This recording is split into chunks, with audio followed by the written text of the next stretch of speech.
590 संस्थानों में। जब इसका कैलकुलेशन किया गया कि इन संस्थानों को जब खोला जाए तो उसके लिए 3000 करोड़ रुपया की जरूरत है।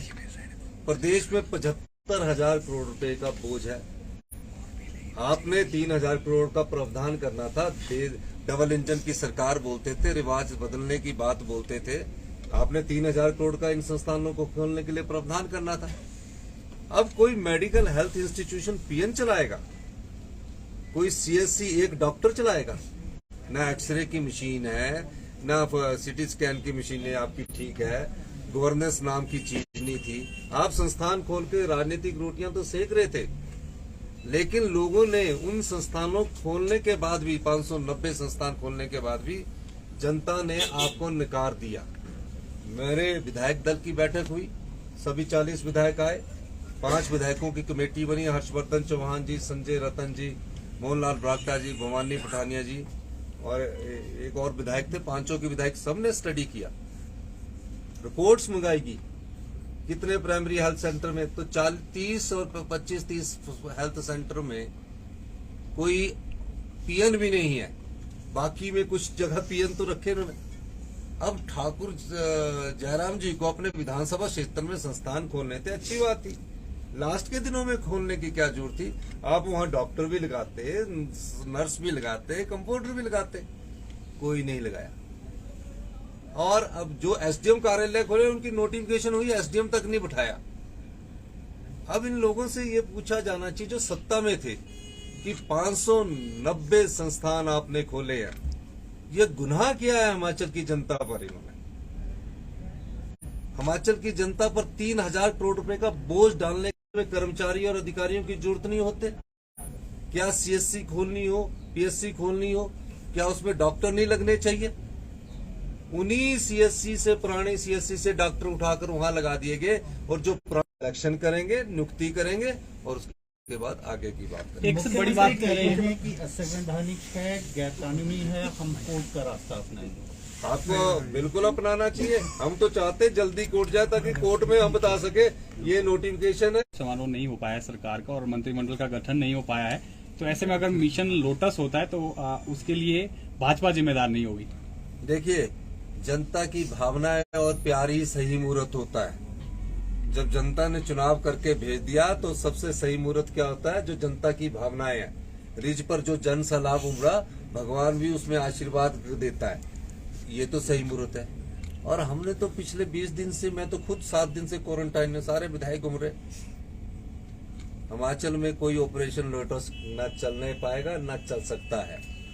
हिमाचल में सिर्फ काम वाला और सेवा भाव वाला लोटस चलेगा कि हम सब लोग काम और सेवा भाव से काम करें। सर पेपर लीक का एक बड़ा खुलासा हुआ है। दो बातें बोली, जो मंत्रिमंडल के फैसले होते हैं वो मंत्रिमंडल ही नहीं रख सकता है, और दूसरा अभी विधायकों ने शपथ नहीं ली है, तो कमेटी जो बनी है वो किस तरह से? 4.5 साल से 5 साल हमारे जयराम ठाकुर जी मुख्यमंत्री रहे हैं। मुख्यमंत्री जी ने अगर ऑर्डर किया वो मंत्रिमंडल की बैठक में आएंगे।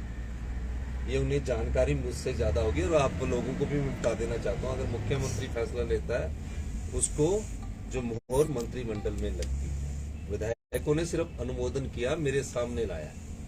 सर सेशन कब तक हो जाएगा और मंत्रिमंडल विस्तार कब तक उम्मीद करें? मंत्रिमंडल विस्तार भी करेंगे और सेशन भी करेंगे, आपका सहयोग भी लेंगे।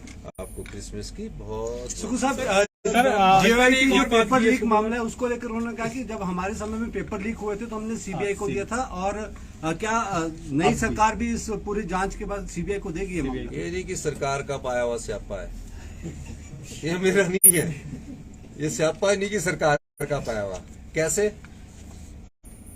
मैंने मुख्यमंत्री बनने के बाद कुछ पुलिस अधिकारियों को बुलाया और कहा जब भी पेपर हो उस समय ये पेपर लीक गिरोह एक्टिव होगा।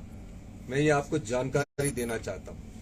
25 तारीख को जो जूनियर ऑफिस असिस्टेंट का पेपर था और वो ट्रैप में आ गए, और जो उनका टाउट था वो कह रहा है कि मैं भी इसी प्रकार नौकरी लगा हूं। मैंने नहीं कहा, उसने कहा। तो बीजेपी की जो जयराम ठाकुर की सरकार पिछले 4 साल 5 साल से थी, उसमें में ये धंधा चल रहा था। धंधा पकड़ में तब आया जब पुलिस भर्ती मामला हुआ और सिलेक्शन के बाद उस पे उसका भांडाफोड़ हुआ। इन्होंने तब वो बोला इसको कैंसिल किया। हमने तो पकड़ लिया पेपर होने से पहले। ये आपकी कारगुजारी है, ये आपकी करतूतें हैं जिनको हम साफ कर रहे हैं। हम सत्ता में इसीलिए आए हैं कि इन कारगुजारियों को, इन करतूतों को साफ करें। हम सत्ता नहीं व्यवस्था परिवर्तन के पिछले लिए आए। एग्जाम की भी इंक्वायरी करेंगे। बहुत बहुत धन्यवाद। 5 साल में हुए। देखिए, मैंने एक चीज आप सीमेंट प्लांट और ट्रक ऑपरेटर्स यूनियन के बीच में मामला है। आज ही सेक्रेटरी इंडस्ट्रीज की पिछली कमेटी मिली, मैं उनसे फीडबैक लूंगा। लेकिन मैं एक बात कह देना चाहता हूँ कि हिमाचल में जो भी सीमेंट प्लांट है, हिमाचल के लोगों को, मेरी विभाग से बात हुई है, आने वाले समय में सीमेंट सस्ता मिलेगा। ये मामला उससे जुड़ा हुआ नहीं है। ये मामला ट्रक ऑपरेटर्स और कंपनी के बीच है। वो आपसी सहमति बना रहे हैं। सरकार उस पर लॉ, कानून व्यवस्था पर पूरा ध्यान रखे हुए है और आपसी सहमति बनेगी, आपको बता दी जाएगी।